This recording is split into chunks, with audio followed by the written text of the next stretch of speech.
Hi, this is Dee at Aloha Astro. Let's take a look at the forecast for the moon transiting Taurus to Gemini, September 12th, 2025. Moon transiting Taurus to Gemini, Friday, September 12th, instigates curiosity, imagination, and experimentation just to see what will happen, or to prove or disprove something which seems illogical or unbelievable, as the moon shifting from a fixed earth sign to a mutable air sign in the early afternoon joins Uranus retrograde in Gemini, and together they form a trine aspect with the south node, Mercury, and the Sun in Virgo. A minor grand trine aspect pattern with Neptune retrograde in Aries, conjunct Saturn retrograde in Pisces, and Pluto retrograde in Aquarius, and a square aspect with Venus in Leo. Most likely you will seek a kindred spirit to keep you company or validate your ideas today. And if you do have a choice in who you hang out with, pick the friend who, 1. Doesn't think you are crazy, or likes it if you are. 2. Isn't bothered when you change your mind, or encourages you to think outside the box. Some things are true today and some are not. But beyond true or false is the purpose or merit, based on the Virgo planets opposing Saturn and Neptune, which create a potential means to an end scenario. Venus in Leo squaring the moon and Uranus gives you the option of welcoming some space and differences with kindness and a tolerant nature, or of acting like a hurt child if something doesn't go your way or someone doesn't want to play right now. Then there is the grand square of Chiron in Aries, Mars in Libra, Jupiter in Cancer, and Pluto in Aquarius, which casts a shadow of fear, jealousy, comparisons, or agendas into the mix. An open mind and the willingness to gather information and look at facts without judgment or an emotional charge will help you make light of a day that could appear to have some overinflated problems or cause your imagination to run wild into a dark zone. Ask yourself, is this true? And what if it isn't? So here we can see the moon, which will shift at about 3:30 and move from Taurus to Gemini, and it's hanging out with the planet Uranus, which now is retrograde. We've got a lot of retrograde energy going on in the sky with the outer planets right now. Pluto, Saturn, Neptune, Chiron, Uranus. A little bit of backtracking, slow down, encountering problems or things along the way that are going to require a reevaluation or a reset. And that's just what they're there for. It's a good thing when we have those chances to kind of recoup and gather things back up together and look at things again, especially if we've gone a certain distance and now we're contemplating whether we want to continue moving along that same trajectory or if we need to change direction, particularly while Uranus is involved with Mercury, the South Node, and the Sun. This definitely supports doing things in new ways and growing, because Mercury, Sun, South Node are making that sextile to Jupiter and that trine to the Moon and Uranus, while the Moon and Uranus are in this minor grand trine. So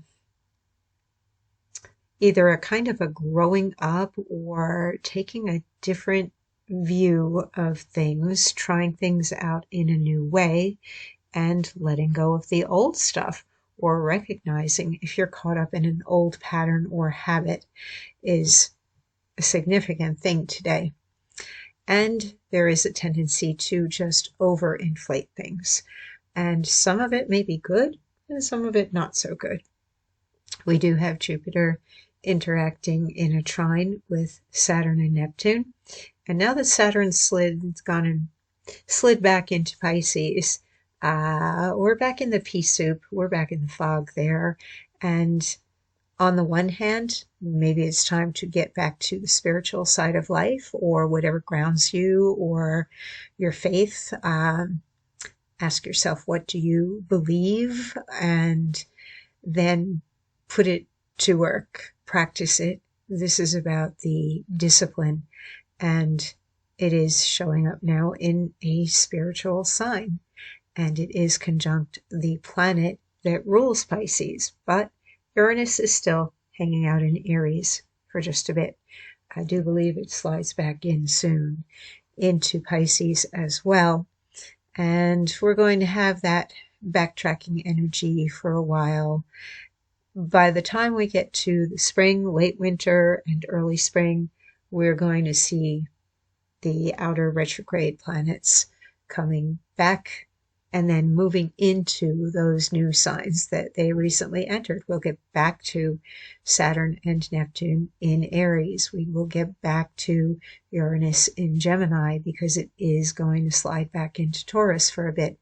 Jupiter will retrograde, but it's going to stay in Cancer.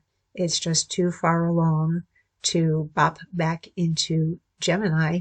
So that is one that's going to stick around in the sign it's in right now.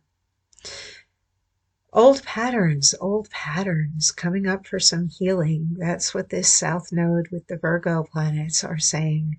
You know, how have you been perpetuating things? And perhaps as Saturn and Neptune are retrograde, you'll come to an awareness of how you are creating the same old. And if something's uncomfortable and you don't want to repeat it again, then choose a new direction. This is an excellent day for the choosing of a new direction, thinking in a different way, trying something new, and not feeding into particularly the like, oh, well, I don't like this, because we do have some childlike energy with Gemini and with Leo, and the square there can be like a knee-jerk reaction, like, oh, this is different, or I don't like this, or I'm not getting what I want right now, so therefore this can't be good. But we can't always have instant gratification either. Sometimes we appreciate the things we wait for, anticipate, or work toward more than what comes to us too easily. And that's definitely something to consider while we do have this strong minor grand trine here being activated and opposed. The lunar nodes are bringing lessons and awareness and a time to get up to a higher level, basically. A little bit of transcendence and awareness is going on at the moment. This big red box, ooh, yeah. It really does come down to how we get along with others, and like the why and how we behave and how they behave and what everybody gets out of something, and then our fears and insecurities if we don't feel like we belong, or we don't feel like we're getting what we want, or we feel like we are being rejected. And this is something that all directs back to Chiron retrograde in Aries. Love yourself. That's what this Cinderella is saying. Not just seeking the love and validation externally, but to love yourself as well. Because that is a nice trine between Venus and Leo and Chiron in Aries. As is that Saturn and Neptune in a trine to Jupiter. There's plenty of fun and good and, you know, the glass half full way to look at things right now. And really, it comes down to perspective, particularly while we have Mercury-ruled planets, the moon entering Gemini, and the sun and Mercury in Virgo. Mercury rules both Gemini and Virgo. So perception, your thoughts, the words that you say, how you think, and examining those thoughts, perceptions, habitual things, and being willing to think in a different way or change them. In the meantime, there's plenty of aspects that are also saying, well, go have fun, you know. Well, why are you making such a heavy big deal out of something. Enjoy yourself. Have some fun. Take up some of that childlike energy that's there in the sky right now and go do something you haven't done before. Go explore. Go satisfy your curiosity. Go take a class in something. Go find people to hang out with and play. Literally get outside and play. Enjoy nature. We have strong nature element at play in here as well with the Virgo, some Taurus, some Pisces, the appreciation of the material world, Jupiter in Cancer as well. Get out in nature, buy some trees and water, and go make some new friends. So take care, stay safe, and I'll be back again tomorrow.